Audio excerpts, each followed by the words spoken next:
Can't get enough of Kelly and Ramya? We're now on YouTube for you to indulge in highlights from our show.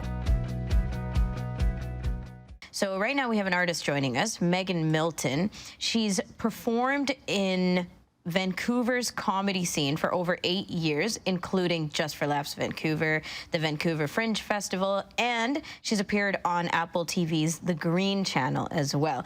She's going to chat with us today about Free Kittens, and this is an original show that's debuting in Vancouver next week. Also coming to this year's Edmonton Fringe Festival. We'll ask her all about that. But here's a little bit of Megan's stand-up routine so we can take a listen.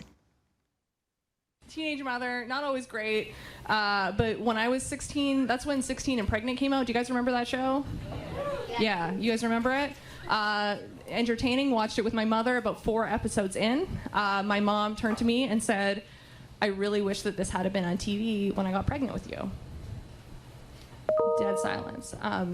I was not upset by this because personally I prefer children from conception to 20 weeks, so that's my own vibe, right? So I asked my mom, I was like,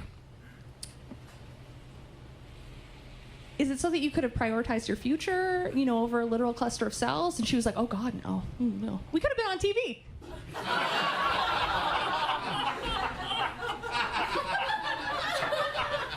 That is a television show made to scare teenagers out of giving birth as a child.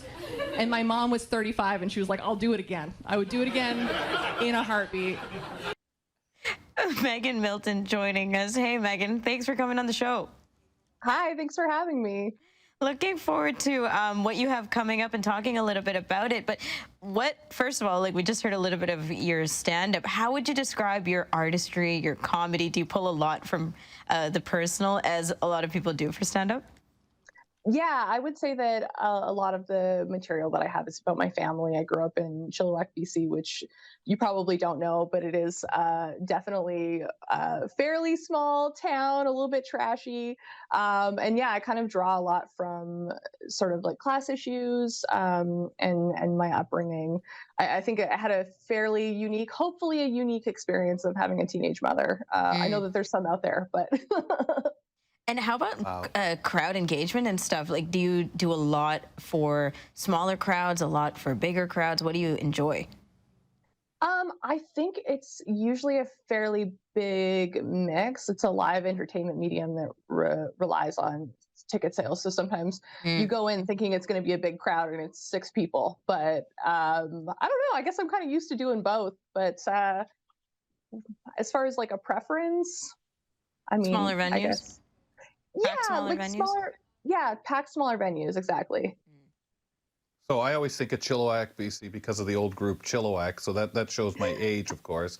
But Megan, I'm kind of curious, since we're talking about venues, venue size and stuff like that, and performance. We all know as an artist, whether there's 1 person or 100 there, you're going to draw that energy. And I think when you do stand up, you have your own fun, your enjoyment. I mean, obviously, sometimes you throw a joke out there, boom, pa-pum, doesn't go. But when we look at the Vancouver scene out there, tell us a little bit about that comedy scene and you injecting yourself in there and saying, hey, man, I'm here. And what are those positives and what are those negatives, you'd say? Fill us in on that Vancouver comedy scene to start with. Yeah, I mean, I'll be honest, I haven't done a ton of comedy outside of Vancouver and Victoria. A lot of pro comics say that you come to Vancouver to get good. The understanding that I have of what folks say is that outside of Vancouver, you do see a lot more homogenous comedy, whereas in Vancouver, a lot more people have a perspective and they offer that, and folks tend to be a little bit more individualistic as far as artistic style. So I would say that that's definitely a thing. I mean, I don't know any better because I've been out here, and the kind of comedy in Vancouver, it differs so wildly. Like we have a lot of very indie comedy. We do have some folks that do more traditional club comedy. I would say that I fall more into sort of not necessarily a storytelling vibe, but because I do talk about my family a lot, it's a lot more personal. And I think there's 2 kinds of family material. There's family material that is extremely relatable, and then there's family material where people are like, "Are you okay?" And both could be very effective, clearly. And they check in on you for sure. Megan, with that being said, though, what about mentors? When you talk about the community of comics and stuff like that, people that you find you can relate to and stuff, because you were mentioning the kind of where people come to Vancouver for this. This is the kind of feel you're going to get, the different types. But for you, are there those people that you've got to know yet that are starting to be mentors and people that you enjoy going to see? Or is it more personal and something you do a lot more of your own in your own growing? I think comedy is a very individual sport. Yes. Not sport. It's not a sport, but it's definitely a very individual pursuit. And that comes with some benefits and some challenges. Like, you're not waiting for anybody to go out and do it. Anybody can do it. Like, I run an amateur show on Mondays. You can just on a Monday in Vancouver be like, I'm going to start comedy, that's great. I love that about it. But then on the other end, it is very, very lonely. And there have been pros that have been very kind, and people are very free with their feedback and their encouragement once you've been in it for a little bit. It can be a little bit lonely off the top, but I would say like Simon King is a pro in Vancouver that he's one of my favorites, and he's always been very, very, very encouraging for me. But there's a lot of folks that are like that. And then I run an amateur show every Monday, and I really try to make sure that I'm now being that person as someone who's been in the scene for almost a decade. So tell us about Free Kittens. Where did the idea come from? Where did the name come from? And what are we talking here? Like, what are people experiencing? So it's about half stand-up and half storytelling. So the show is 50 minutes long. I would say that it's, if I just pulled the jokes, it would be about a half an hour of jokes. And if I just pulled the actual story that strings it all along, it'd be about 20 minutes. So there's that. It is really dark. I think the kind of premise of the show is that my mom was a teenage mother, and I sort of wish that she had a better life. And for me, that means that it does kind of feel like I'm the first tumble that sent us barreling down a ravine, but also it's funny. I promise it's funny. So it's very personal.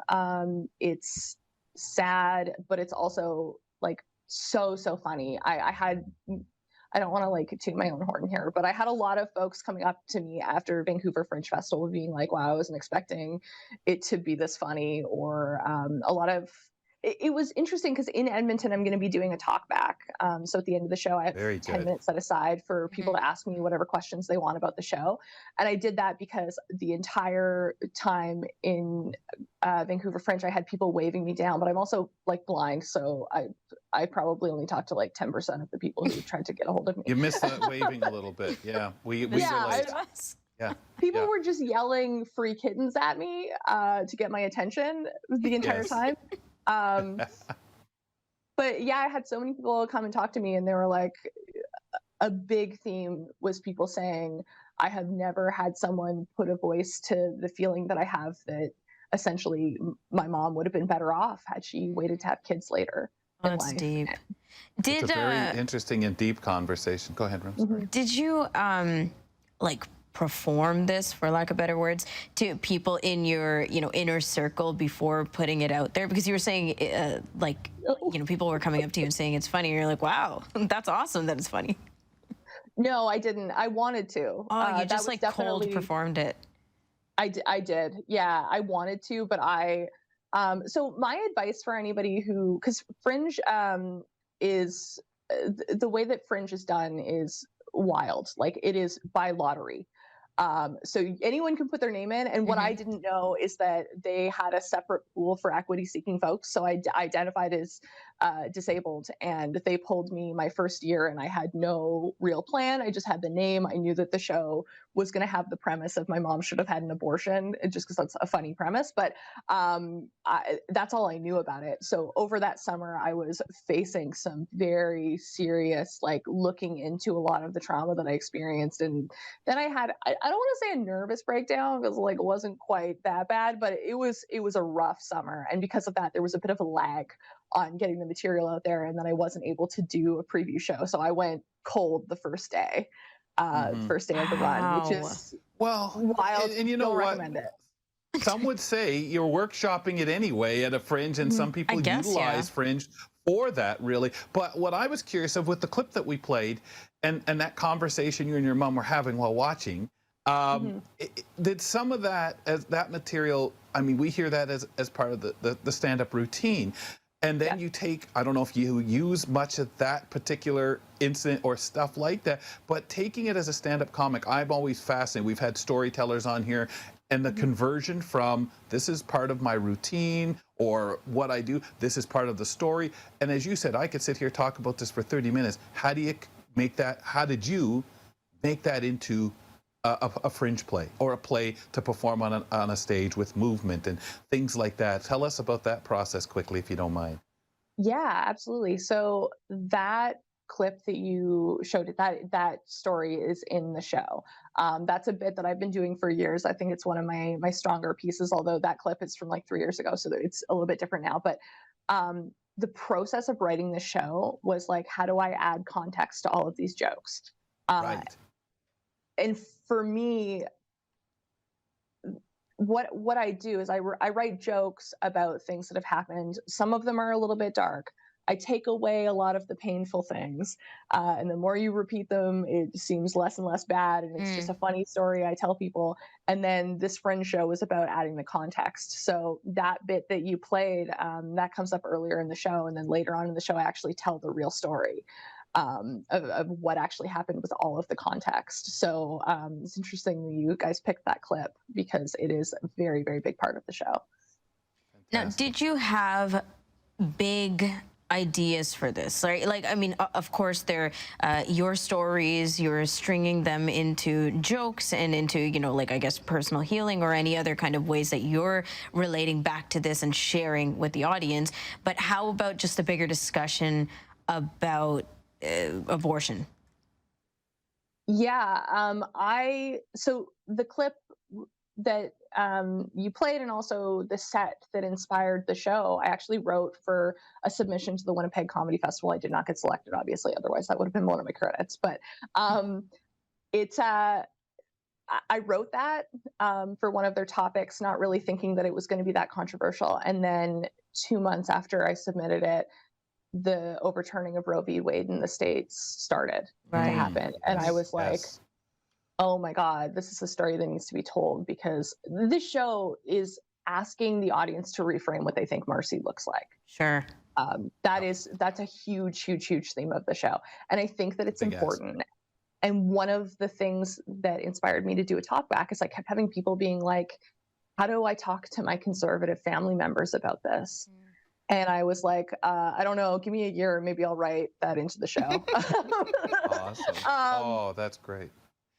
So I did. But yeah, that is, I felt really, really inspired to write something because I have a very unique experience, you know, like one of the things I talk about is my existence was pretty dicey for quite some time there in like the winter of 1989. So I felt like I was one of the people who can tell this story in an authentic way. You know, I've lived it. I've lived a life that almost wasn't a life, and this is what my perspective is. And I think a lot of the show is me finding compassion for my mother and her choices in a way that I don't think that I had when I started writing it, to be totally honest. But yeah, I really just felt like I needed to say something and that something needed to be said. And people like to pretend like the issues that are happening in America are not going to come across the border. And that is wild to me because everything that happens there comes to us, you know, 2 years later. We're always so close to the situation. And what you said about, you know, like where you started when you first, I guess, implemented this discussion into your comedy versus where you are now is a huge part of the process too, because I think that anybody who does what you do, like any kind of storytelling and sharing, it's legit part of that journey, right, of healing. Megan, we gotta go. Thank you so much for this discussion. This was so great, and all the best moving forward with your show and everything else. Thank you so much. The tickets are not available for sale yet for Edmonton Fringe, but if you follow me on Instagram at Megan Mishmash, you'll be able to keep in touch, and I'll post something when it's ready. Thank you so much. Thank Bye. you. Bye. Thanks for watching. You can catch Kelly and Ramya weekdays from 2 to 4 p.m. Eastern on AMI.